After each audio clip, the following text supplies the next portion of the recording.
Assalamualaikum warahmatullahi wabarakatuh.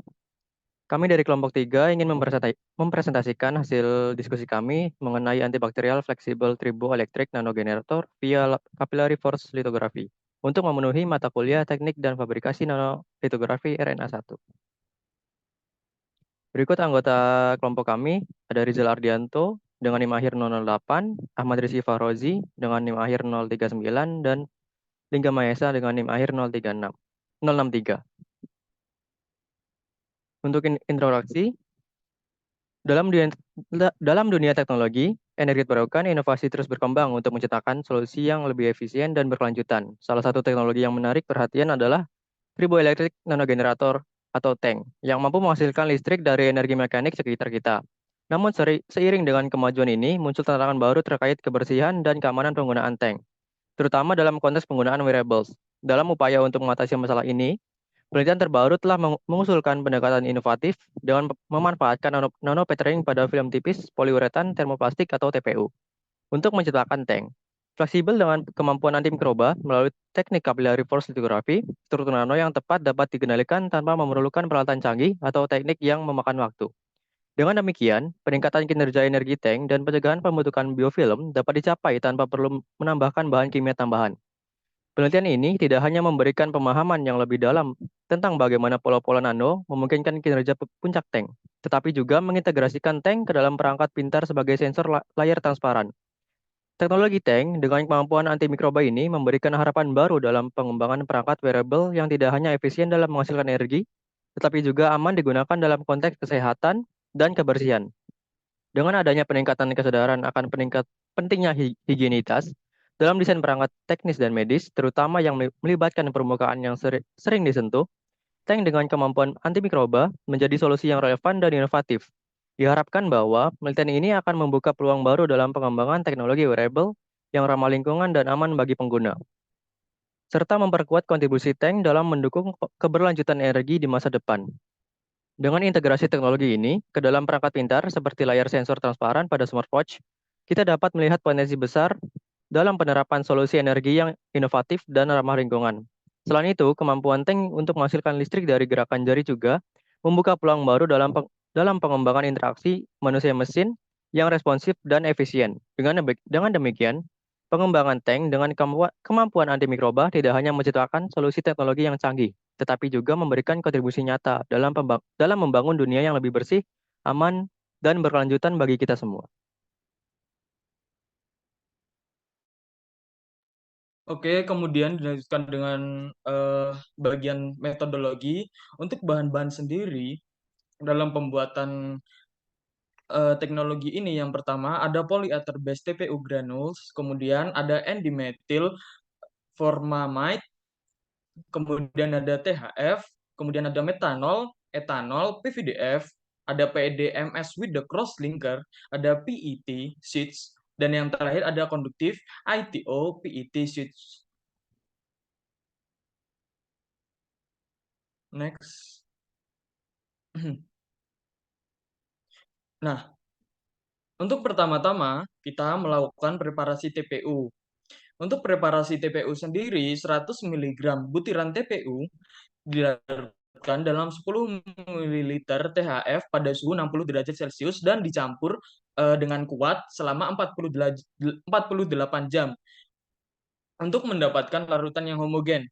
Di sisi lain, copper tape diletakkan pada film PET yang dibersihkan menggunakan plasma sebagai elektroda. Nah, komposit lapisan ganda dan ITO-PET diberi perlakuan ultraviolet generated ozone atau UVO selama 2 jam untuk menghilangkan kontaminasi permukaan dan meningkatkan energi permukaan agar mudah untuk di casting. Kemudian, film tape TPU di casting ke elektroda yang telah diolah sebelumnya melalui metode Dr. Blade dan segera dipindahkan ke dalam oven vakum pada suhu 80 derajat Celcius selama 10 menit untuk menguapkan kelebihan pelarut.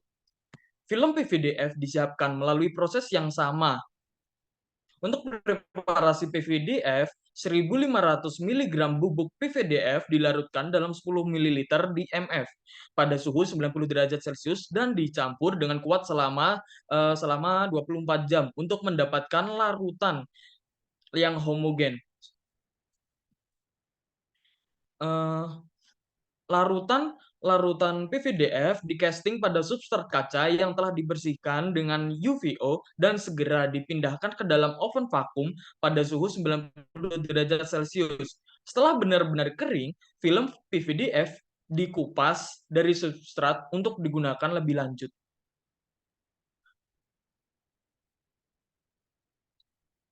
Next.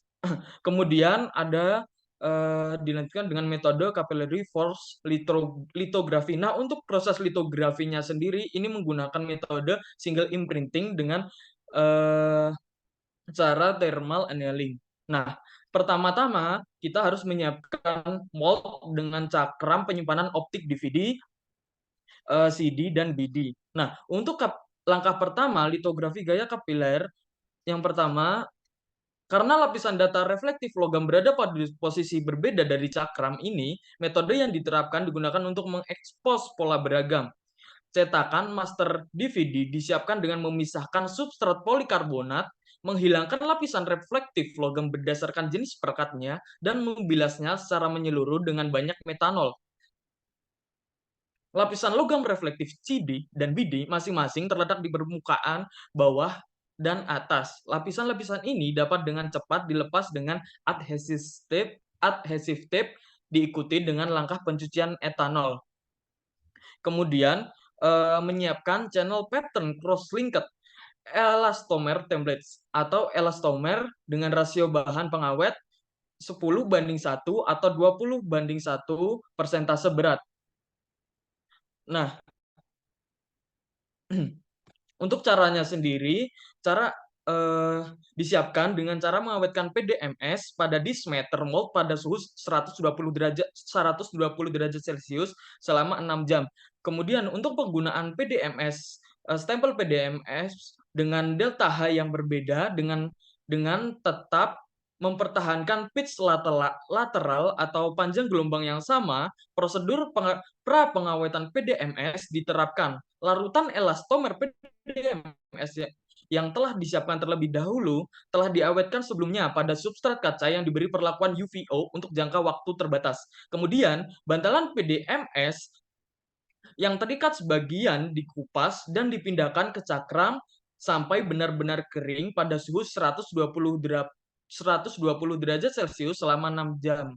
Kemudian untuk single imprinting pada cetakan cakram menghasilkan stempel PDMS dengan ketebalan 1 mm dengan pola berbeda yang berfungsi sebagai top confinement selama proses thermal annealing. Nah, untuk PDMS stamps ditempatkan di bagian atas film TPU sebagai case dan ditransfer ke oven vakum pada suhu 185 derajat Celcius selama 10 menit. Sementara berat 2 kg diberikan pada stems selama proses annealing untuk memastikan seluruh kontak dan transfer pola dengan ketelitian tinggi. Setelah mendingin hingga mencapai suhu ruang, stempel PDMS dilepas dengan hati-hati dari film TPU.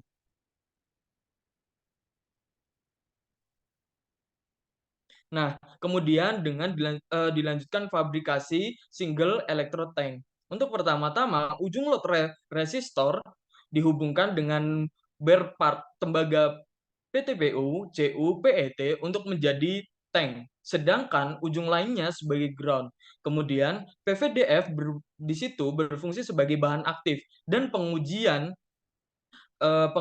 tanknya itu sendiri dilakukan dengan menggunakan kulit manusia yang memakai sarung tangan latex.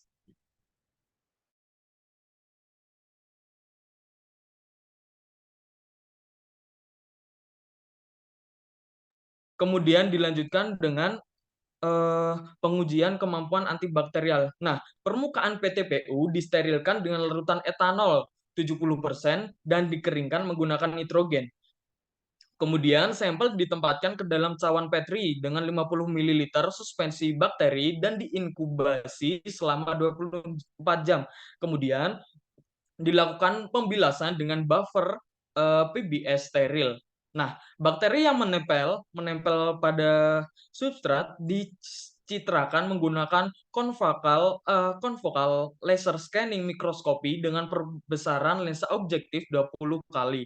Nah, gambar yang dipindai disaring melalui saluran FITC dan dibuat menggunakan perangkat lunak NIS elemen AR.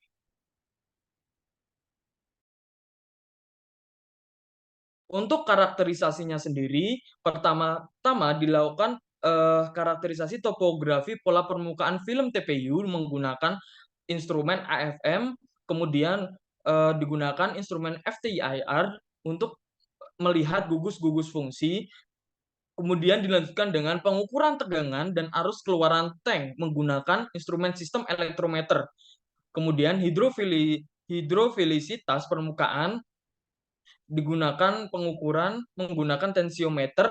Untuk gambar bakteri yang menempel pada film TPU digunakan pencitraan CLSM dengan lensa objektif perbesaran 20 kali. Nah, untuk mengukur kemampuan optik tank secara transparansi tank menggunakan instrumen UV vis.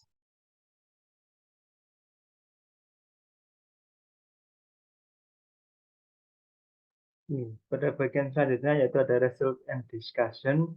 Poin pertama yaitu ada preparation of pattern TPO film capillary force lithography. Dalam keseluruhan proses ini dibagi menjadi dua langkah, yaitu casting film dan juga annealing thermal. Pertama-tama yaitu TPU dan juga THF dicampur menjadi satu, dilarutkan dengan kecepatan dan pada waktu 48 jam.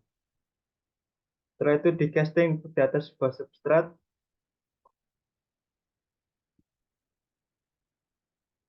dan terbentuklah TPU film yang homogen searah.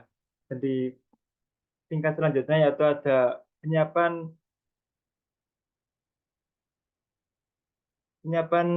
piring optik yang memiliki lekukan-lekukan yang di bawah berbeda. Lekukan tersebut yaitu antara lain compact disc atau CD, terus digital video disc, DVD, dan juga BD. Nah, lekukan ini ditujukan untuk pembentukan mold atau cetakan yang digunakan untuk pembentukan TPU film ini. Setelah terbentuk mold cetakan ini disatukan dengan TPU film yang sudah dibuat sebelumnya. Dan pola yang identik ini ditransfer dengan stempel elastomer dengan prosedur pemanasan termal. Waktu estimasi untuk TPU yang meleleh untuk mengisi stempel TMS dapat dihitung menggunakan persamaan tersebut. Oke, next.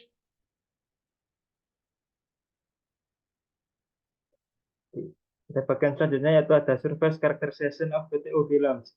Karakterisasi yang digunakan atau menggunakan AFM untuk mengetahui bagaimana morfologi dari material TPU ini. Yang di atas ini terdapat sebuah substrat TPU yang menempel pada substrat yang belum dicetak. Yang setelah dicetak terdapat perbedaan ketinggian dan juga nilai wavelength yang berbeda. Yang bawah merupakan tampilan 3D dari tiga piring penyimpanan optik yang berbeda. Ada HD pattern, DVD pattern, dan juga Blu-ray pattern. Dapat dilihat bahwa ketiga pattern ini memiliki nilai wavelength yang berbeda-beda. Ada yang 1 mikron, 740, dan juga 320 nanometer. Dan ketika ini terlihat jelas bahwa wavelength yang tertinggi yaitu dari pattern CD atau compact disc. Okay, next.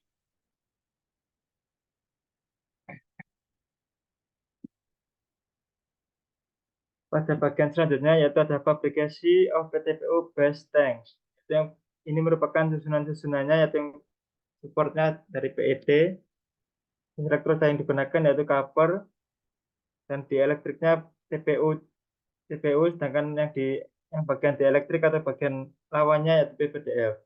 Pertama-tama elektroda CU dilekatkan pada film atau pada substrat PET atau polyethylene terephthalate dengan ukuran 1 inci x 1 inci ketebalannya 150 mikrometer. Selanjutnya, film TPU dilapiskan di permukaan elektroda CU, diikuti dengan prosedur cetak yang telah dijelaskan pada sebelumnya. Ketebalan keseluruhan dan berat bagian aktif PTPU tank adalah 240 mikrometer dan ketebalannya 1,2 gram. Di sisi lain, di sisi lawannya yaitu dielektrik, digunakan larutan PVDF. Larutan PVDF ini dipilih karena memiliki moment dipol yang luas dan telah digunakan untuk aplikasi lapisan dielektrik tank. Karena moment dipolnya yang luas dapat menghasilkan energi listrik yang lebih besar. Oke, next.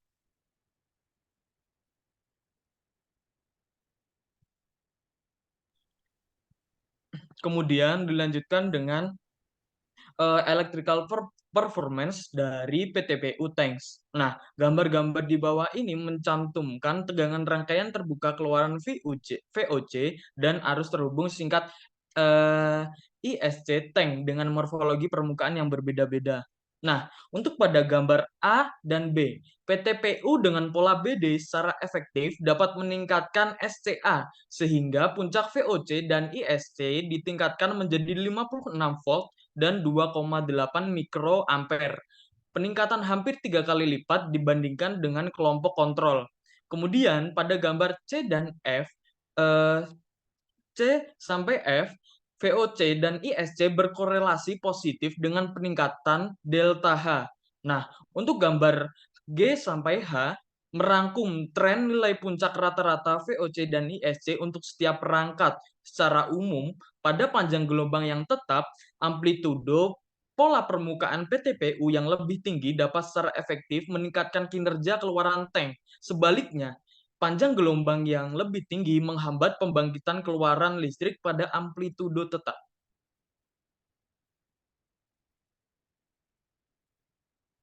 Nah, kemudian dilanjutkan dengan surface energi dan antibacterial properties of PTPU tanks. Terlihat untuk gambar yang pertama, yaitu pengukuran water contact angle.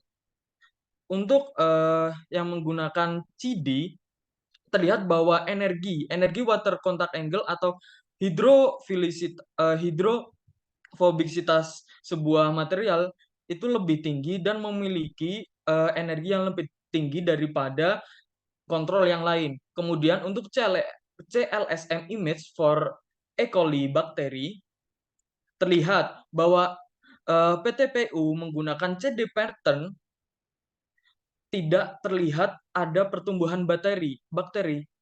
Nah, dapat dilihat melalui cahaya-cahaya yang terlihat pada permukaan substrat tersebut.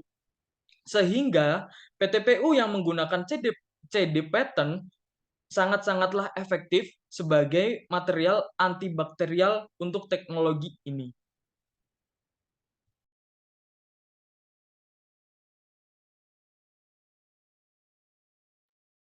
Pada bagian selanjutnya yaitu ada aplikasi of the transparent PTPU tank. Nah, setelah dijelaskan berbagai mekanisme pembuatan dari PTPU tank ini, kita lanjut ke aplikasinya. Aplikasi tersendirinya yaitu ada smartwatch. Smartwatch tersendiri ada penggunaan smartwatch ada tiga langkah, yaitu pertama ada ketik, usap, dan juga tekan kuat. Nah, gerakan mengetik ini mewakili gerakan dengan frekuensi tinggi dan juga gaya rendah. Sedangkan gerakan menekan terkait dengan gerakan besar dengan frekuensi rendah dan gaya besar. Dan gerakan mengusap menunjukkan gerakan dengan frekuensi dan gaya sedang. Nah, ketika gerakan ini ditunjukkan dengan aliran listrik yang berbeda-beda. Di pada gambar ini yang gambar mengetik seperti ini aliran listriknya, dan swipe seperti ini, dan flash seperti ini. Nah, nanti akan menghasilkan respon layar yang juga berbeda-beda pula.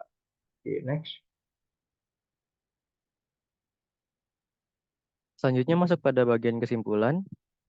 Secara keseluruhan, pengembangan turboelectric nanogenerator atau tank dengan kemampuan anti mikroba melalui penggunaan nanopatterning pada film tipis poliuretan termoplastik atau TPU menunjukkan potensi besar dalam mengatasi tantangan terkait kebersihan dan keamanan dalam penggunaan teknologi energi mekanik. Pendekatan inovatif ini tidak hanya memberikan solusi untuk memastikan lingkungan yang lebih bersih, tetapi juga membuka peluang baru dalam pengembangan teknologi wearable yang ramah lingkungan dan aman bagi pengguna. Dengan mengintegrasikan tank dengan kemampuan antimikroba ke dalam perangkat pintar seperti layar sensor transparan pada smartwatch, dampak positifnya dalam menerapkan solusi energi inovatif dan responsif.